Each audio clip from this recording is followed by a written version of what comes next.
কিসে রিজিক বাড়ে, কি করলে রিজিকে ভরপুর বারাকা হয়, রিজিকের চাবিকাঠি কোথায়, কোন পথে চললে রিজিকে ভরপুর বারাকা হবে, আমার জীবনে বরকত নেমে আসবে রিজিকে, এটা জানতে মনে যাচ্ছে না আমাদের? হ্যাঁ, কষ্ট হচ্ছে আপনাদের? কষ্ট হচ্ছে? তাহলে কি করলে রিজিকে ভরপুর বারাকা হয়, কি করলে আমার জীবনে ভরপুর বারাকা নেমে আসে, এই পয়েন্টটাতে আমরা একটু আলোকপাত করি। যেসব কাজ করলে আমাদের জীবনে রিজিকে আসমানি বারাকা নেমে আসবে, আমাদের রিজিকে আসমানি বারাকা নেমে আসুক, আমরা চাই কি চাই না? সবাই আমরা চাই নিশ্চয়ই।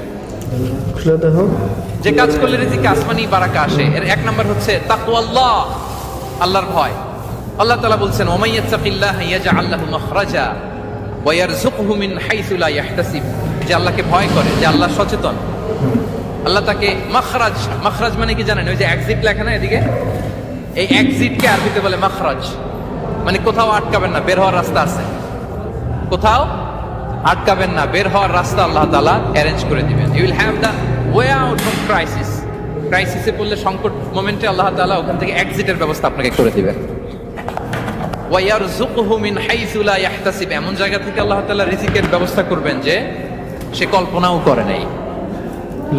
এরকম অনেক সময় হয় না যে আমি ভাবিও নাই যে এখান থেকে আমার রিজিকের বন্দোবস্ত হতে পারে, কোত্থেকে যে রিজিক চলে আসলো, এরকম জীবনে মাঝে মাঝে হয় কি হয় না? ব্যবস্থা করেন কে? যারা আল্লাহ তাআলাকে ভয় করে, যারা আল্লাহ সচেতন, তাদেরকে আল্লাহ তাআলা স্পেশাল রিজিক দিয়ে ধন্য করেন। তাকওয়াল্লাহ। পুরো কোরআনের মূল শিক্ষা কি?